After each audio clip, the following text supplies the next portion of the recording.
नमस्कार दोस्तों, मैं गणिका सिंह स्वागत करती हूँ आप सभी का आपके अपने चैनल गणिका में। कैसे हैं आप सब, ये बताने के लिए हमेशा की तरह कमेंट बॉक्स में ओम नमः शिवाय जरूर लिखें। सबसे पहले तो आप सभी को जिउतिया व्रत की हार्दिक शुभकामनाएं।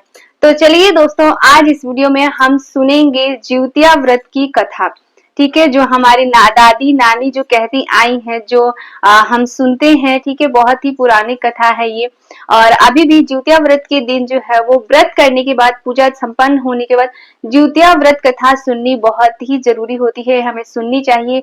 माना जाता है कि अगर हम जिउतिया व्रत कथा नहीं सुनते हैं तो व्रत जो है वो अधूरा माना जाता है।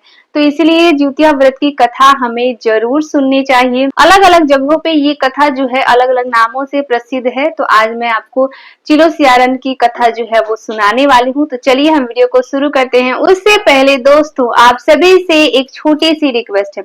अगर आप सभी के लिए वीडियो हेल्पफुल होता है तो प्लीज एक लाइक जरूर करें। इसके साथ ही मेरे चैनल को सब्सक्राइब करके बेल आइकन को प्रेस कर दें, ताकि मेरी आने वाली वीडियो की सभी नए नोटिफिकेशन आप सभी के पास सबसे पहले पहुंचे। तो चलिए हम वीडियो को शुरू करते हैं। एक समय की बात है, नर्मदा नदी के किनारे एक नगर था और नदी के किनारे एक बहुत ही बड़ा विशाल पेड़ था। उस पेड़ पर एक चील रहती थी और उसी पेड़ के नीचे गुफा बनाकर एक सियारन रहती थी। दोनों में बहुत गहरी दोस्ती थी, दोनों ही सहेलियां थी। एक बार की बात है, नदी में कुछ महिलाओं को चील और सियारन ने जितिया व्रत करते देखा और व्रत करते देख दोनों ने संकल्प किया कि हम ये व्रत जरूर करेंगे। जितिया व्रत के दिन दोनों ने संकल्प किया और निर्जला जितिया का व्रत रखा। उसी दिन उस नगर के एक बड़े सेठ की मृत्यु होगी और उस सेठ की दाह संस्कार उसी नदी के किनारे किया गया। दिन बीता, संध्या हुई और सियारन से भूख बर्दाश्त नहीं हो रही थी। सियारन ने सोचा कि मैं चुपके से मांस पहले ही लाकर रख लेती हूँ और चील को नहीं बताकर मैं खा लूंगी। सियारन ने ठीक वैसा ही किया। वो गई और संध्या के समय जो है वो सेठ की मांस को जो है वो उठाकर लेकर आई और रख लिया। फिर रात्रि में सियारन जो है वो मांस खाने लगी, हड्डी को चबाती। जब चील ने पूछा कि सियारन बहन तुम क्या कर रही हो, ये व्रत बहुत सावधानी पूर्वक रखा जाता है। तो सियारन ने कहा, कुछ नहीं बहन, भूख से मेरे दांत कटकटा रहे हैं और पेट में गुड़गुड़ाहट हो रही है। ऐसा कहते हुए सियारन ने पूरा मांस जो है वो खा लिया और इस तरीके से उसका व्रत टूट गया।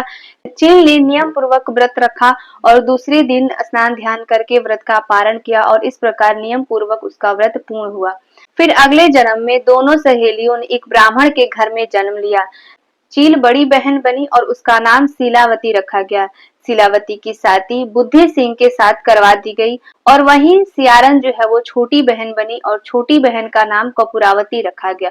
और कपूरावती की शादी नगर के राजा मलाई केतु से हुई और अब वह नगर की रानी बन चुकी थी। भगवान जीवितवाहन की आशीर्वाद से शीलावती को 7 पुत्र हुए और वहीं कपूरावती के बच्चे जन्म के साथ ही मर जाते। कुछ समय बाद शीलावती के 7 पुत्र बड़े हुए और अब राजमहल में ही काम काज करने लगे। एक समय की बात है, कपूरावती ने शीलावती के 7 बच्चों को देखा और उसके मन में ईर्ष्या का भाव आ गया और उसने राजा से कहकर 7 बच्चों का सिर कटवा दिया और 7 मटके मंगवाए।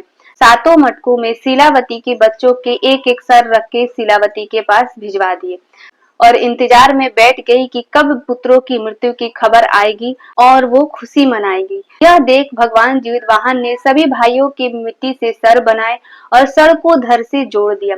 सर को जोड़ने के बाद भगवान ने उस पर अमृत छिड़क दी। अमृत छिड़कते ही सभी बच्चों में जान आ गई। कटे हुए सर जो कपूरावती ने शीलावती को भेजा था, वो सभी सर फलों में बदल गए। अब इधर कपूरावती इंतजार कर रही थी कि कब मृत्यु की खबर आए। देखते देखते उसे इंतजार नहीं हुआ और वो खुद ही शीलावती के घर चली गई कि अभी तक कोई खबर क्यों नहीं आया। और इधर जीवितवाहन भगवान की कृपा से शीलावती के 7 पुत्र अपने घर आ चुके थे। कपूरावती शीलावती के घर आई और 7 पुत्रों को देख वहीं पर वो बेहोश होकर गिर पड़ी। जब कपूरावती को होश आया तो उसने अपनी बड़ी बहन को पूरी सच्चाई बताई और वो अपने किए पर पछता रही थी। जीवितवाहन भगवान की कृपा से शीलावती को पूर्व जन्म की सारी बातें याद आ गई और वो कपूरावती को उसी पेड़ के नीचे लेकर गई और ले जाकर सारी बातें बताई, उसे समझाया। यह सुनकर कपूरावती वही मृत्यु को प्राप्त हो गई। जब राजा को यह समाचार ज्ञात हुआ तो राजा ने उसी पेड़ के नीचे कपूरावती का दाह संस्कार कर दिया।